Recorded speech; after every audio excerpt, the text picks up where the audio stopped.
नमस्कार. माझ्या मराठी यूट्यूब चॅनलमध्ये परत एकदा आपलं सगळ्यांचं स्वागत आहे. मैत्रिणींनो, तुम्हाला माहितीच आहे मी मधून वेगवेगळ्या गाण्यांचा पण विचार करत असते. एखादं गाणं ऐकताना क्लिक झालं, आपण नेहमीच गाणे ऐकतो. दिवसातून किती वेळा कुठून तरी गाणे आपल्याला ऐकू येतातच ओळी गाण्यांच्या. पण काही गाणे जे असतात ना ते टचिंग असतात, ते आपण वर्षानुवर्ष विसरू शकत नाही. आणि त्याच्यामध्ये एखादं तत्त्वज्ञान म्हणजे दडलेलं असतं. आणि मग त्याचा आपल्याला विचार क्लिक झाला की त्याच्यावर मग काहीतरी आपल्याला बोलावंसं वाटतं. तसंच अमर प्रेम पिक्चरमधलं राजेश खन्नाचं गाणं होतं बघा, शर्मिला टागोरला तो म्हणतो. साधं गाणं होतं अगदी, शब्द त्याचे इतके साधे होते पण ते टचिंग होते, म्हणजे हृदयाला एकदम स्पर्श करून जाणार. कुछ तो लोग कहेंगे, लोगों का काम है कहना, छोड़ो इन सब बातों को. याच्या पुढचं मला आठवत नाही, पण यातला मतितार्थ हाच आहे की लोक काय बोलतील किंवा आपल्याला काय म्हणतील आपल्या वागण्यावर म्हणा, बोलण्यावर म्हणा, किंवा आपण जे काम करतो त्याच्यावर हाचा विचार करत राहणं म्हणजे खरोखरच आपला मूर्खपणा होतो. कुछ तो लोग कहेंगे, लोगों का काम ही है कहना, छोड़ो इन बातों को. कारण काय असतं बघा, काही लोकांचा स्वभाव असतो टीका करण्याचा. ते कसे करतात टीका? चांगलं काम केलं तरी म्हणतील अरे बापरे, इनके पास ज़्यादा पैसा हो गया क्या, ये दान कर रहे. नाही केलं तर म्हणतील ये बहुत ही कंजूस है, अरे बापरे इतना कमाते फिर भी थोडा देते नाही किसी को. म्हणजे दोन्हीकडनं माणसाला ते बोलणारच. म्हणूनच तुकाराम महाराजांनी काय म्हटलं होतं की निंदकाचे घर असावे शेजारी. त्यांचा फार उदात्त हेतू होता असे म्हणायचा की टीका करणारे लोक आपल्या बाजूला असले ना तर आपण त्यातनं सुधारतो, कारण आपला दोष आपल्याला काही दिसत नाही. म्हणतात ना, लोकांच्या डोळ्यातलं आपल्याला कुसळ पण दिसतं पण आपल्या डोळ्यातलं मुसळ पण दिसत नाही.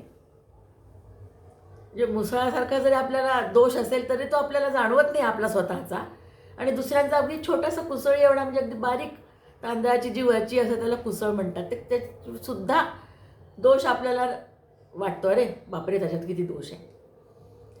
पण असं चालत नाही. तो काळ वेगळा होता आणि आपण स्वतःची पर्सनॅलिटी डेव्हलप करायला आपल्यातले दोष कमी करायचा प्रयत्न करतोच. पण लोक काय म्हणतील किंवा लोक आपल्याला नावं ठेवतील या भीतीने पुढे नाही जायचं असं पण चालत नाही. कारण तुम्हाला मी सांगितलंच आहे की सगळ्या समाजामध्ये सगळ्या प्रकारचे लोक असतात. कोणी आपल्याला 10 मधले 2 लोक मदत करणारे दिसतील, किंवा 4 लोक नावं ठेवणारे दिसतील, किंवा काही लोक उदासीनतेने म्हणतील आप लढो हम आपके कपडे संभालते.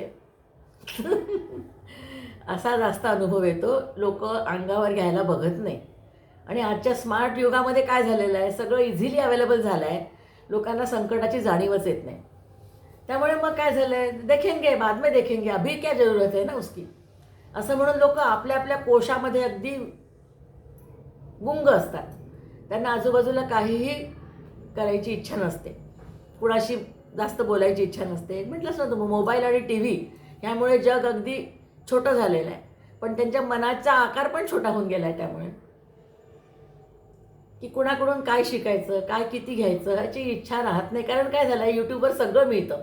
तुम्हाला काही शंका आली, एखाद्या शब्दाचा डाऊट आला, डिक्शनरीकडे जायची किंवा सरांकडे जायची गरज नसते आजकाल. तुम्हाला ताबडतोब आपलं यूट्यूबमध्ये काढलं, तुमचं गुगल पटकन तुम्हाला सांगून देतं की हे असं आहे म्हणून. आम्ही कॉलेजला असताना एक मॅडम होत्या, डॉक्टर प्रतिमा इंगोले म्हणून. त्या तेव्हा खूपच यंग होत्या, म्हणजे आता अर्थात आम्ही कॉलेजला असताना त्या यंगच होत्या. आता त्या परवा टी व्हीवर आल्या DD1वरती.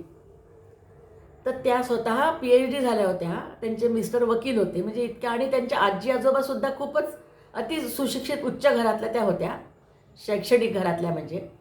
आणि उच्च शैक्षणिक असलं की लक्ष्मी आपोआपच त्यांच्याकडे येते आणि तो एक तेज ते वेगळंच दिसतं. तर त्यांचं नाव मला सुरुवातीला माहीत नव्हतं, मी मुलाखत ऐकत होती आणि मग एकदम मनात क्लिक झालं की अरे ह्या त्या तर नाही आहेत ना, कारण त्या सारख्या विदर्भातल्या भाषेवरती बोलत होत्या.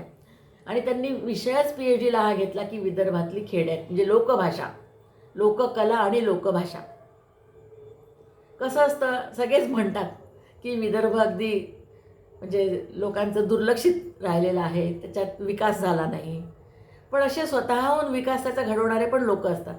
तेव्हा तिने हा विचार केला का की मी खेड्यात आहे, मी लोकभाषा कशी बोलू, आणि मी लोकगीतं कसे कलेक्ट करू. तिला 10 वर्ष लागले या PhDच्या तयारीला. म्हणजे किती त्यांचं अभ्यासाचं मन होतं त्यांचं आणि किती सॉलिड त्यांचा ठाम निश्चय होता की मी करणारच. कशामध्ये? लोककलेच्या लोकभाषेमध्ये PhD करणार. मग त्यांना 100 वर्षापूर्वीचे गाण्यातल्या जात्याच्या ओव्या, मुलींची, भुलाबाईची आमच्या इकडची गाणी, हे सगळं जाऊन शोधावं लागलं. आता तिकडे पण सगळं कॉम्प्युटर आणि TV आल्यामुळे सगळा काळ अगदी वेगळाच झालेला आहे. त्यांना जुन्या बोरं विकणाऱ्या, भाज्या विकणाऱ्या बायकांकडे जाऊन त्या बोलून त्यांच्याकडून लिहू. तर त्या बाई, एका बोरवाल्या बाईला 200 गाणे पाठ होते. मग ह्या विचार करायला लागल्या की माझी मेमरी स्ट्रॉंग की तिची मेमरी स्ट्रॉंग.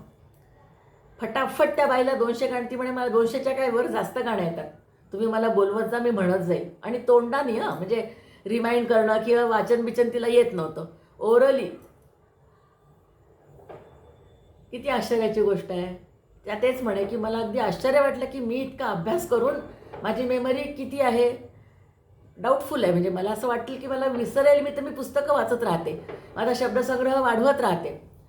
पण ही अगदी बिनधास्त तिने जे लहानपणी गाणे ऐकलेले आहेत आणि आता पुन्हा काही त्याची उजळणी व्हायला, म्हणजे रिव्हिजन व्हायला काही कारणच नसतं ना, कोणी ऐकायला नसतं. पण तिला ते 200 गाण्याच्या वर पाठ होते. जुने गाणे, ते जुन्या स्टाईलचे, म्हणजे कला म्हणतात, लोकभाषा म्हणतात तशी. बहिणाबाईच्याच काळातले.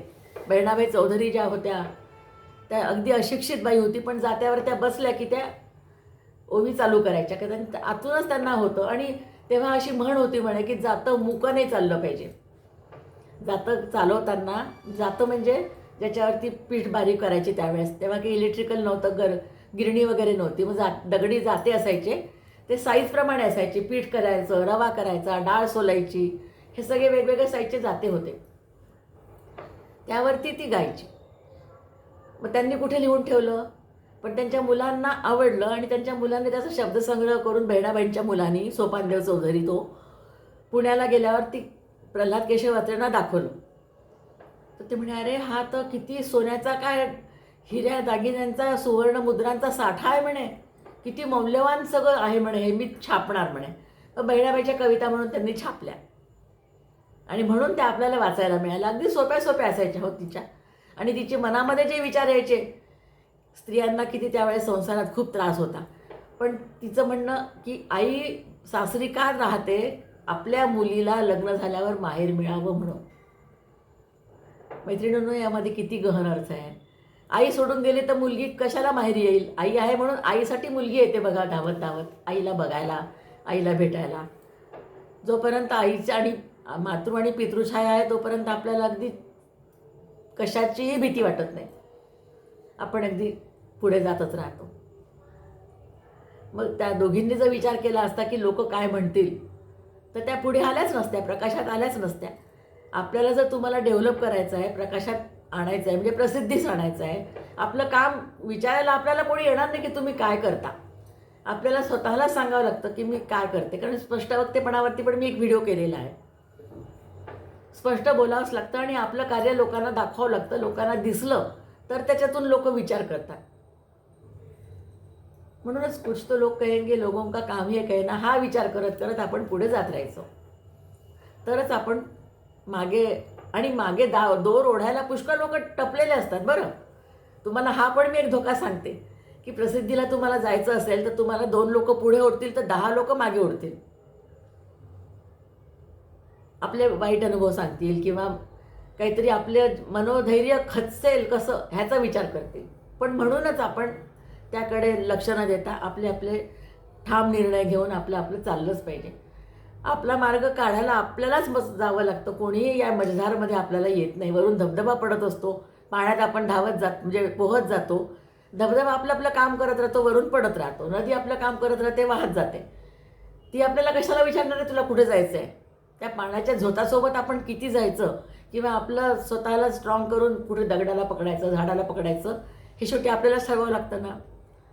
मग बुडत्याला काठीचा आधार पण म्हणतात ना. कारण जर बुडण्यापेक्षा त्याला वाटतं आपण कुठली तरी छोटी काठी असेल त्याला तरी पकडून उभं राहू ना. म्हणजे थोडी ताकद आली की वर चढून जाऊ कसं तरी. पाण्यातनं तर वाचू ना. तर पाणी तर काय नदी नाही, तिकडे जावं लागेल मग प्रवाहाच्या झोतामध्ये. हे पण बरोबर नाही. आपला विचार आपण ठाम केला पाहिजे, त्याप्रमाणे आपली कृती केली पाहिजे. जसा विचार असेल तशीच कृती केली तर माणसाला यश आपल्या हातात येतंच. आणि हे सगळे उदाहरणं आपल्याला लोकांनी घालून दिलेलेच आहेत, जुन्या लोकांनी, यशस्वी लोकांनी. त्यांची आपण साहित्य वाचलं तर आपल्याला आपोआपच कळतं की त्यांच्या आयुष्यामध्ये किती प्रसंग होते, तरी त्यातनं त्यांनी मार्ग काढत काढत ते पुढे आले. कोणी खाण्यापिण्याचा व्यवसाय करतं, कोणी मेस करतं, कोणी जेवण, म्हणजे आपापल्या कपॅसिटीप्रमाणे, आपापल्या आवडीप्रमाणे किंवा गरजेप्रमाणे काम जर करत असेल तर करत राहावं. काही त्याच्यात हरकत नाही आणि लाज बाळगायची तर मुळीच गरज नाही. कुछ तो लोग कहेंगे, लोगों का काम है कहना. कसं वाटलं? आवडलं असेल तर लाईक करा. मी इथेच थांबवते. नमस्कार.